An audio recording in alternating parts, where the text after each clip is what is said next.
বল্টু গেল ঈদের শপিং করতে, অথচ পকেটে কোনো পয়সা কড়ি নেই। তবুও বল্টু শপিং মলে হাঁটছে আর কাপড় জুতা প্যান্ট দেখছে। হঠাৎ একটা জিন্সের প্যান্ট দেখে বল্টুর খুব ভালো লাগলো। লোভ সামলাতে পারল না সে।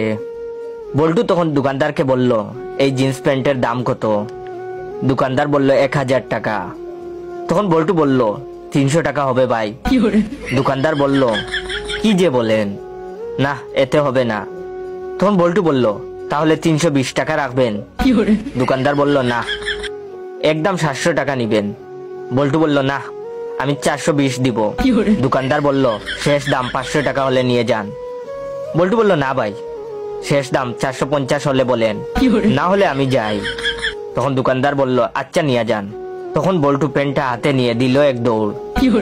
দোকানদার চিৎকার করে করে বলল, কিরে প্যান্টটা যখন চুরি করবি তাহলে এতক্ষণ দামাদামি করলি কেন? বল্টু দৌড়াতে দৌড়াতে বলল, আরে দামাদামি না করলে তোমার 1000 টাকা লস হতো, এখন 450 টাকা লস হয়েছে।